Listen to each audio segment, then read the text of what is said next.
Hello, and thank you for choosing to join this More Than Maps workshop. The More Than Maps workshop series comprises 5 workshops, which you can work through consecutively, in any other order, or just choose the workshop that you think will benefit you the most and ignore the others. You can do as many or as few as you choose. However, the workshop series as a whole aims to improve your understanding of the types of research skills, practices, frameworks, and methods that we use as researchers to study our changing coasts, and specifically to study coastal adaptation. You can choose from workshops that provide an overview to the research disciplines that we use to research the coast, Workshop 1, to learn how to use Google Earth Engine and JavaScript for environmental mapping, Workshop 2, or how to apply a stakeholder analysis to better understand people who are at the heart of environmental problems and challenges, Workshop 3. Or you can study a case study of Somerset levels and flooding at Somerset levels to better understand how we can use mapping and remote sensing data to study flood risk, Workshop 4. Finally, you can find out about frameworks and methods to study how households can adapt to coastal hazards, Workshop 5. We're extremely grateful for all the different funders, partners, and organisations who've supported this workshop series to date, and you can see these types of organisations on screen now. I hope you enjoy the workshops or workshop that you choose to participate in. Welcome to Workshop 5. How do households adapt to coastal hazards? This workshop was developed by Dr. Sien van der Plank, myself, and I really look forward to sharing my knowledge and expertise on how we can study household adaptation to coastal hazards.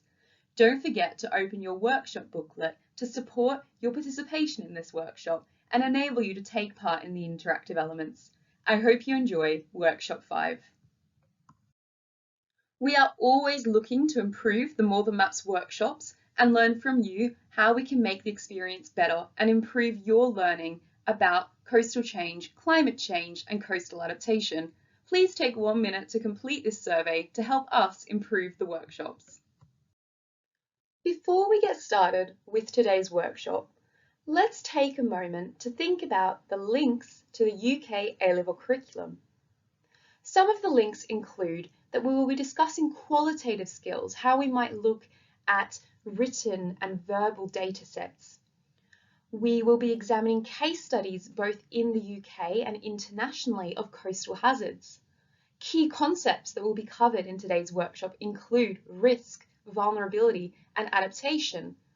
We will also be looking at environmental changes such as climate change, sea level rise, and coastal changes. The key hazard that we're focusing on today is coastal flooding, and we will specifically be looking at various management approaches to deal with coastal flooding. Let's take a moment to familiarise ourselves with the workshop booklet that supports today's workshop. There should be a link available to you where you can navigate the workshop booklet. To get familiar with the workshop booklet, why don't you try and find the A-level curriculum links that we just discussed? Feel free to pause this video while you do so. Now that you're familiar with the workshop booklet, let's use it for our first activity. Before we get started learning about new terminology and methods, I thought, what's a better way to get used to some new words than to do a word search? You should be able to find a coastal adaptation word search in your workshop booklet. Take a moment to pause this video and complete the word search, following the instructions in the workshop booklet. I'd like to start out this workshop by thinking about what we even mean when we talk about a hazard risk, or specifically in this case, flood risk. Now, there are multiple ways to define environmental risk or hazard risk, but today we're going to be working with the concept of risk being composed of 3 other key terms or components. Those are the hazard, exposure, and vulnerability. Over the next few slides, I want to break down what we mean by hazard, exposure, and vulnerability with regard to flood risk.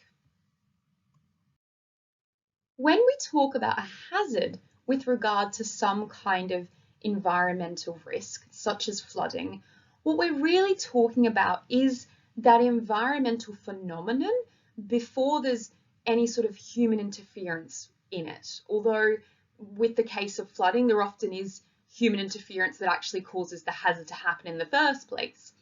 But in this case, if you look at the 4 images on screen, these are 4 different types of what we would call flood hazards. So one of them represents fluvial flood hazard, one represents pluvial flood hazard, one is a coastal flood hazard, and the final one is a groundwater flood hazard. I'm going to invite you to pause the video at this point, navigate to your workshop booklet, and try and figure out which hazard links to which image. Good luck. Well done. Hopefully you got all of those correct, but if not, let's take a minute to consider them. On the top left image, we're looking at pluvial flooding or surface water flooding. In the top right image, we're looking at fluvial flooding or river flooding. In this case, it looks like the river might have broken its banks. On the bottom left image, we're looking at groundwater flooding at a local park. And in the bottom right image, we're looking at coastal flooding. What all these types of flooding have in common is that by themselves, they're not necessarily a danger or a threat or an issue to anything. It's when they interact with exposure and vulnerability that we start to talk about risk and that we start to get concerned about the potential consequences and damages that these events can cause. So let's talk about exposure next. Exposure describes those things of value that stand in the way of possibly being exposed or experiencing the flood or other hazard. So an example that I've put on the screen is houses and homes, some of which you may have seen in the previous images. I'm going to invite you to take 2 minutes in your workshop booklet to think of other types of things that might be of value to us that we could consider to be exposed to a coastal flood or other flood hazard. Good luck. There are so many different types of exposure, even just in the context of coastal flooding. Some of the types of exposure that you might have thought about may have included houses and homes, businesses, different types of infrastructure, parks and green spaces, or flood defences. Another key type of exposure that I haven't listed here is human lives and the lives of those we care about, including our pets. Even today, as researchers, we're still learning about new ways to try and quantify and capture all the different types of things that we value that stand to be exposed to coastal floods and other hazards. Finally, when we talk about flood risk, there is the hazard of the flood, the exposure of the things that we value standing to experience the flood. But another critical element of flood risk is vulnerability, which describes the susceptibility of those exposed things to having negative experiences of the hazard. So we often think about people when we talk about vulnerability, although we can also think about physical vulnerability of buildings and infrastructure. But when we think about specifically the vulnerability of individuals and communities to flooding, what are the types of characteristics of those people that you think might make them more or less vulnerable to being exposed to a flood hazard? The example I have on screen is age.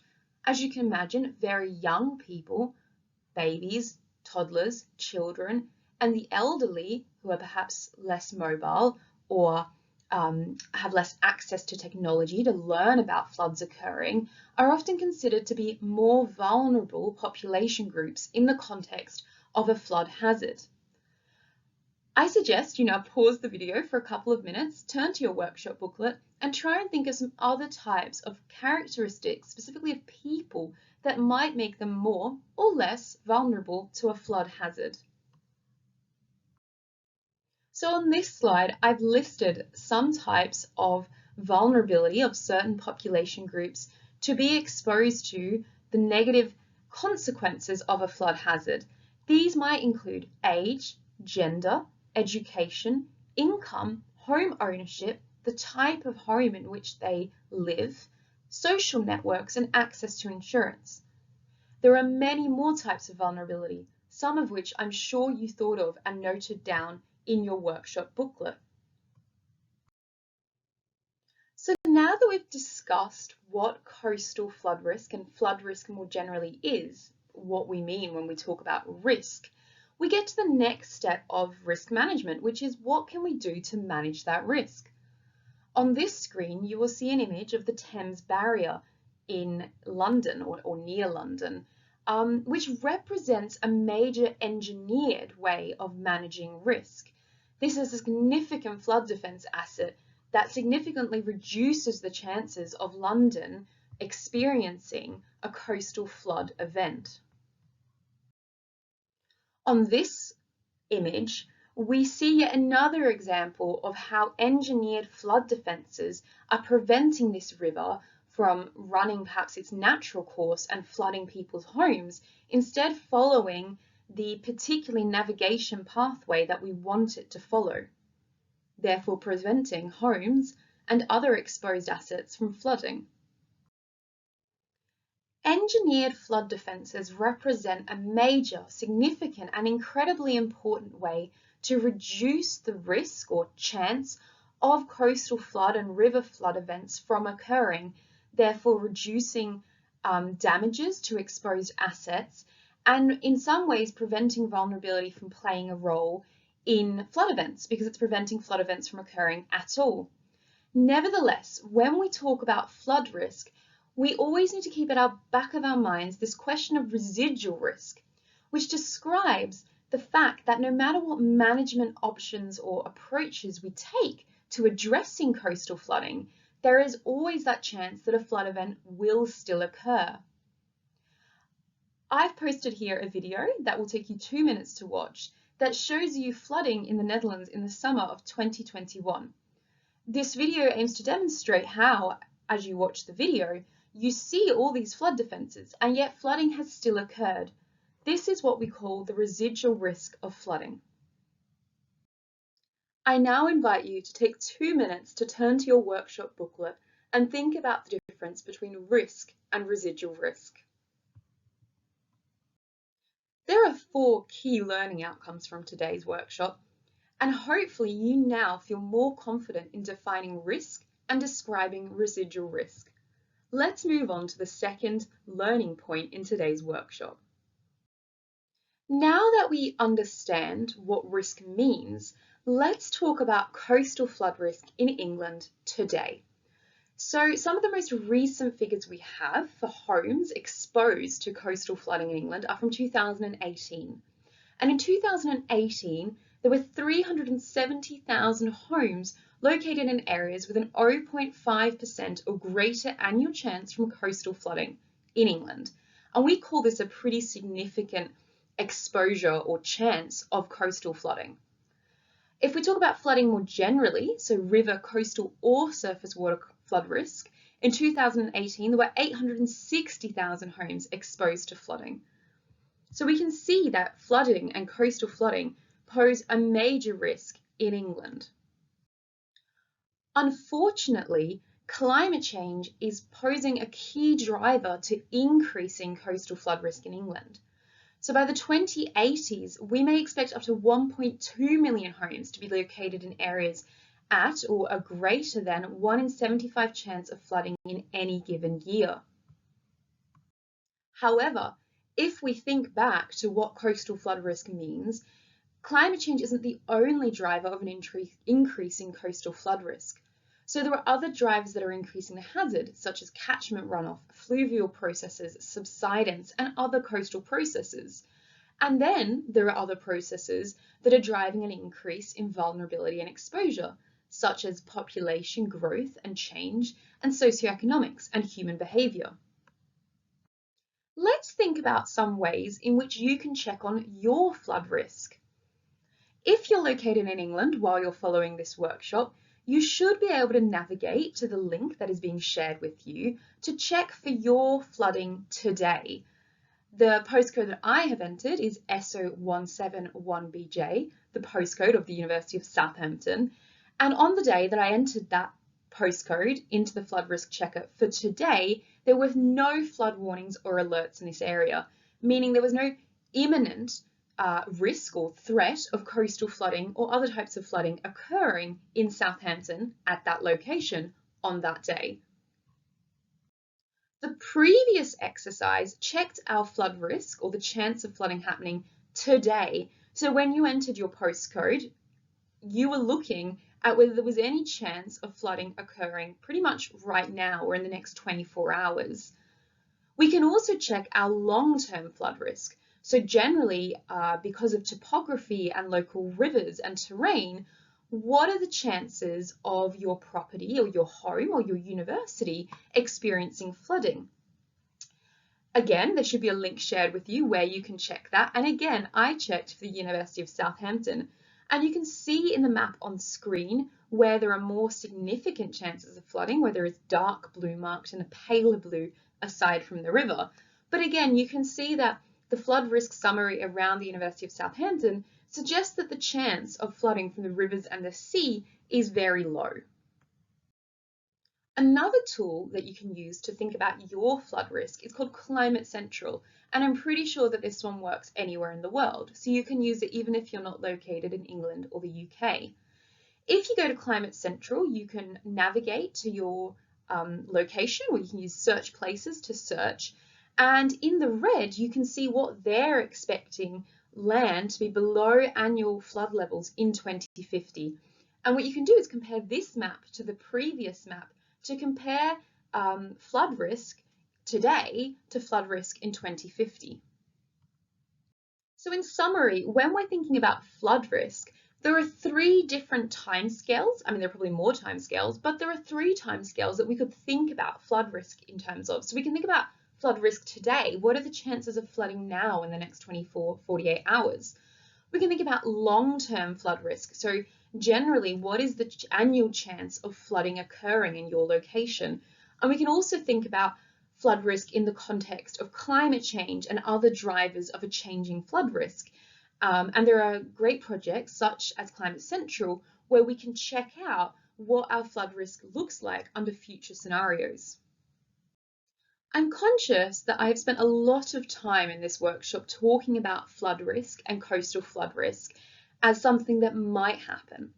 But I think it's also really important that we remain conscious of what it means when coastal flood events do happen, because they can be absolutely devastating. They can be disaster events such as the 1953 East Coast floods, which caused 307 deaths on the English coastline, resulted in the evacuation of 32,000 people, 24,000 homes were damaged, and 160,000 acres of prime agricultural land were inundated with salt water, meaning they were unable to be farmed for years. So although, again, in this workshop, we focus a lot on coastal flood risk, we need to be mindful why we're so concerned about this risk. And it's because when flood events occur, and when coastal flood events do occur, they can be absolutely disastrous if we're not managing the risk in appropriate ways. I'm conscious that 1953 might seem like a long time ago, so I also wanted to include a few examples of more recent coastal flood events. 2013 to 2014 was a winter season with a lot of storms, to put it shortly. And these storms did cause significant coastal flooding, especially in Boston and on the east coast of the UK. The bottom left image shows an example of where the railroad collapsed in Dawlish, Devon, in the south of the UK. Another recent flood event was the flooding of Wainfleet, a village in Lincolnshire, in June 2019. Now, the main causes of this flood event were indeed extreme levels of rainfall in a short amount of time and a riverbank breaking, but we might consider calling this a compound flood event, which means that different types of flooding combined to cause the event. Because another issue at the time with the Wainfleet flooding was that it was high tide, and Wainfleet is located near the sea. So the water was also unable to get out to the sea. It was combining this incredible amount of rainfall with high tides coming up the river that caused potentially or somewhat the river to overtop and break its banks. The second learning outcome of today is that you're able to describe coastal flood risk to households in the UK. And I hope that over the past few slides, I've been able to show you not only the types of coastal flood risk that households are experiencing in the UK, but also those that they will experience under climate change scenarios in the future, and what coastal flood events look like when they do occur. Before we move on to the next section, I invite you to take a minute to visit your workshop booklet and answer a few questions about the previous section, just to reflect and check whether you remember everything that we just talked about. At this point in the workshop, we have talked and learned about risk and residual risk, as well as current and future levels of coastal flood risk in England. Let's now focus on what households, so householders and individuals within homes, can do to manage and prepare for coastal flood risk, and also adapt to that changing coastal flood risk. When we talk about household adaptation, there are two key concepts to think about. One is the ability to adapt, and the second is about the motivation to adapt. In academic terminology, when we talk about the ability to adapt, we often summarize this as adaptive capacity. And when we talk about the motivation to adapt, we often call this adaptation motivation. Let's start by thinking about adaptation motivation. And we're going to start this in quite a simple way, which is to think about what would you do with £1,000? Say you were given £1,000 or you somehow ended up with £1,000 extra that wasn't needed for everyday shopping or bills or paying for the bus. What would you do with that £1,000? Take a minute to visit your workshop booklet and jot down your thoughts. When I was thinking about a spare £1,000, I thought that sounds like a nice sum to perhaps go on holiday, or you could even buy a car with it. So in the bottom left image, you're seeing, I think it's an all-inclusive resort in Mauritius, which at the time when I was making this presentation, for £1,000, you could stay there for a week. Another option on the bottom right shows a BMW, albeit an older BMW, but you could buy it with your £1,000. Here's something else that you could do with £1,000. You could buy 2 sets of floodgates at £460 each. That's one for your front door, one for your back door. And if you have any more doors, you're going to have to spend more than £1,000. When we talk about adaptation motivation, one of the aspects that we could think about is the cost of adaptation and how that might encourage or discourage householders from adapting. As part of my research, I conducted interviews in England in specific locations with stakeholders who have some interest and influence locally in managing coastal flood risk. One of those respondents, who I spoke to in 2018, talked about adaptation, householders' potential role in adaptation, and this interviewee said, "I don't think that there's been that public debate. There tends to be an assumption that everyone is entitled to public expenditure to protect them from flooding or erosion. We're beginning to see now some properties that are being abandoned, or bits of newsreel about houses hanging over the cliff, see the picture on the slide, and eventually falling over it. Perhaps that realization is just beginning." That realization that this interviewee was referring to is that there may not be public expenditure to manage all of the coastal flood or erosion risk. And this interviewee was therefore also implying that perhaps households should be paying for part of that adaptation, or at the very least preparedness for these events. That interview I just cited took place in a specific location in England, but these findings and conclusions that households generally aren't adapting and tend to expect someone else to do the adaptation for them is something that's been found in studies around the world. So on screen, I now have a quote from a study that took place in in Australia, and these researchers found that high capacity households that demonstrate complacency about known climate risk may prove to be a defining feature of adaptation in developed country contexts. Communities in developed contexts can feel so insulated from climate risks that they have little motivation to adapt. And so again, what I'm trying to get at here is this research points out that they're talking about high capacity households. So households who really probably do have £1,000 to buy floodgates, for example, but that for some reason communities and households in these contexts don't have a particular motivation to take those adaptation actions. Before we get into adaptation motivation in a bit more detail and think about the types of factors that might be influencing this motivation to adapt, let's take a moment to pause and think about the many types of adaptation actions that households might take. So on this screen, you can see what I divided into planning measures and structural measures. And these are all sorts of actions that households could take to prepare for or adapt to a changing coastal flood risk. And these range from having a personal plan for what a household might do if there is an imminent risk of coastal flooding, through to buying slot-in barriers and doors and having an emergency kit ready in case of a coastal flood occurring.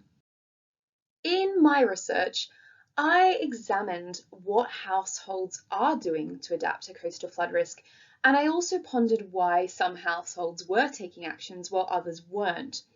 So I surveyed 143 households in the south of Lincolnshire in England.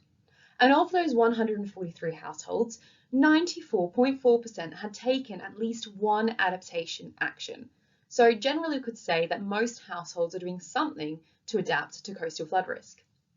The most common actions that were being taken were actions such as paying attention to storm warnings, knowing where to turn off electricity, reading information brochures, seeking information about coastal flooding, and elevating important documents.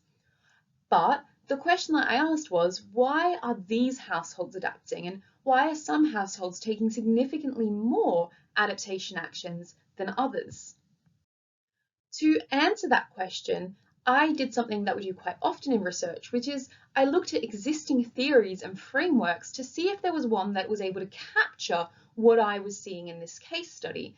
And I turned to protection motivation theory, which is a theory that tries to describe just that. What is it that motivates householders to protect themselves and to take protective responses to a hazard such as coastal flooding?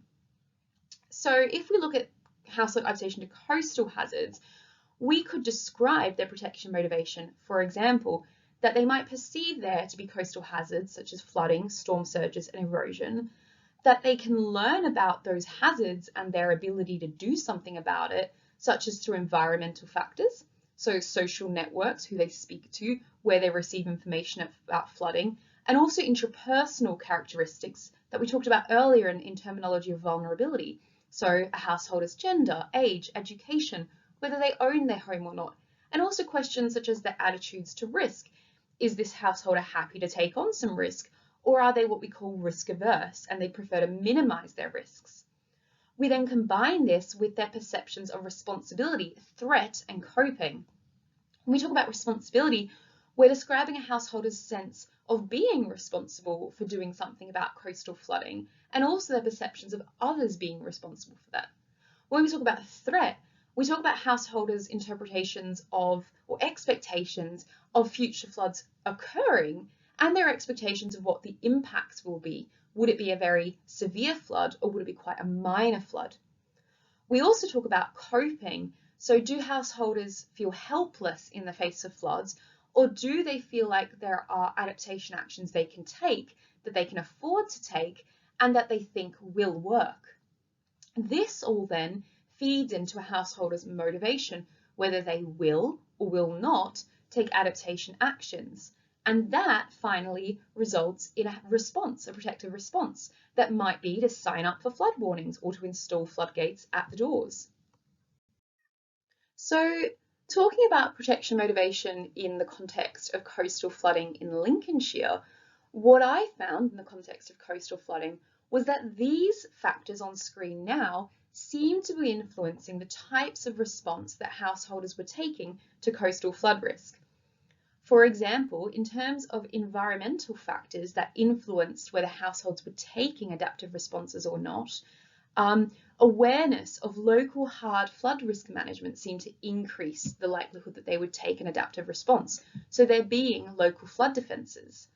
Perceptions of local flood household awareness, so whether other households were aware of coastal floods, correlated with increased uptake of responses, as did past experience of flooding, especially whether there was past experience of evacuation because of flooding. In terms of personality variables, householders who actively sought information on coastal flood risk tended to take more, or were more likely to take, adaptive responses. In terms of perceptions influencing uptake of responses, I found that perceiving local households to be responsible correlated with an increased uptake of response, as did being feeling confident and able to prepare for coastal flooding. And as I already mentioned, the types of actions that were most commonly taken included elevating important documents, paying attention to storm warnings, knowing where to switch off electricity, reading information brochures, and seeking information. However, as you can see on this slide, we're still not quite sure how perceptions of threat, so whether coastal floods will occur and how severe they will be, whether that influences motivation. And we're also not quite sure what happens in that motivation box, i.e., in between all those influencing factors and then a response being taken. On the flip side, a key factor that reduced the uptake of measures was feelings of helplessness. So when householders felt helpless in the face of coastal flood risk, that correlated quite strongly with taking less or not taking measures at all. I'm conscious that I've been doing a lot of talking for the last 10 or so minutes. So let's now turn to you to think about your household adaptation. There is an activity in your workshop booklet that allows you to contemplate and reflect on whether your household has taken any hazard preparedness actions. Now, it doesn't specifically have to be coastal flood risk. You could think about other environmental hazards or even hazards such as household fire and actions that your household has taken to prepare. So the first question is, has your household taken any hazard preparedness actions? The second question to reflect on is, what are those actions? Then think about, are there some actions that are easier for households to take? And what are some actions that are harder for households to take to adapt to hazards? I'm aware that we haven't spent a whole lot of time looking at the protection motivation theory, and I'm aware that we've really had a whistle-stop tour of all the different components that compose the motivation to adapt, or adaptation motivation.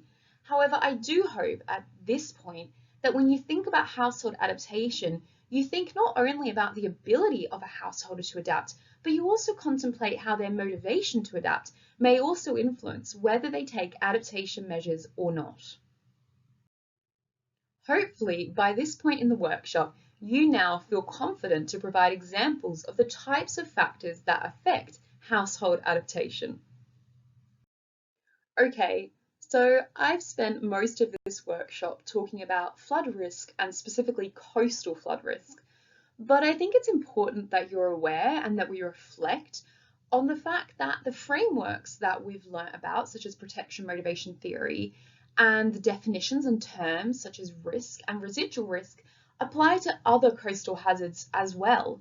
So on screen right now, you can see images of sargassum, which is a seaweed that naturally occurs in the Caribbean region, as well as Sargasso Sea and the tropical Atlantic, but since 2011 has been experienced in such excessive quantities, such as you can see in these images, that sargassum influx events are now considered a coastal hazard that occur in the Caribbean and off the coast of West Africa. So again, I think it's worth reflecting how the terms we learnt about, such as risk, residual risk, management strategies, and specifically household adaptation and adaptation motivation, can be applied in the context of coastal hazards such as sargassum. Another coastal hazard that we might want to think about and consider how protection motivation, residual risk, increasing risk, and risk generally can be thought about and applied to assess that hazard is coastal erosion. So now on screen you see images of coastal erosion occurring around England, and we could take a moment to reflect about where the risk of coastal erosion is higher and what type of actions the communities in these pictures could take to adapt to a changing coastal hazard. Another significant coastal hazard, which we can examine using our new tools such as risk, residual risk, and protection motivation, are hurricanes, or cyclones as they're also known. What I'm getting at here is that these tools such as risk, residual risk, adaptation, protection, motivation are something that I have applied in the context of coastal flooding, but that we can also consider in the context of other coastal hazards, such as erosion. Not only can we contemplate what types of responses households might be able to take, but we can also examine and consider whether the environmental, intrapersonal, responsibility, threat, and coping variables and factors will indeed be the same for erosion or be different. What this framework allows us to do is capture those factors and consider their relationships to each other and to their ultimate household response. I'm going to take a very specific case study for our last few minutes together for you to have an opportunity to practice applying the protection motivation framework in the context of quite a different coastal hazard. In this case, the explosion of La Soufriere, a volcano, in 2021. So La Soufriere is located in the Caribbean, specifically in St. Vincent and the Grenadines on the island of St. Vincent. And the Caribbean is already a multi-hazard region. It's exposed to all sorts of coastal hazards. This specific eruption began on the 27th of December in 2020, and then explosive eruptions began from the 9th of April in 2021. Before those eruptions, it had been dormant since 1979. The official response included officials beginning to review evacuation plans in December 2020, and eventually evacuation to shelters and other islands. Externally, humanitarian aid and risk experts came, such as from Venezuela. The impacts of this eruption included severe impacts of falling ash in Barbados, another island in the Caribbean, the evacuation of up to 16,000 residents, and significant issues around managing water access, as well as managing COVID-19 and other ongoing hazard event of a different type, whilst also obviously managing the eruption. So my final question and challenge to you is to consider volcanic eruptions, and really two questions. One, can we apply the protection motivation framework to volcanic eruptions? Does it work the same way for that as it does for the other coastal hazards we've considered? And two, if you do try to apply it, what factors would you consider to be important under environmental and interpersonal learning, as well as perceptions of responsibility, threat, and coping? And what sort of actions do you think households specifically can take to be prepared for a hazard such as volcanoes, and specifically volcanic eruptions? Sadly, we've reached the end of today's workshop, but I really do hope that at this point you also feel confident evaluating the adaptation motivation in different hazard case studies. So not just coastal flood risk and flood risk, but also case studies such as erosion or volcanic eruptions. Beyond that, I hope you now feel confident providing examples of factors affecting adaptation, describing coastal flood risk to households in the UK, and defining risk and residual risk. You have now completed your More Than Maps workshop. Before you go, please could I ask you to take 1 to 2 minutes to complete the survey and leave us feedback on how you found the workshop and your workshop experience. This will enable us to continue to improve the workshops for future workshop participants. Thank you for choosing a More Than Maps workshop. Well done, you completed your workshop. Don't forget, this workshop is part of a 5-part workshop series. Now, obviously you've completed 1 or more workshops already, but don't forget there are other workshops you can choose from too that will increase your skills and understanding of how researchers study the coasts, and especially our changing coasts. So feel free to sign up for another workshop to learn more about how we can study climate change in the context of the coast.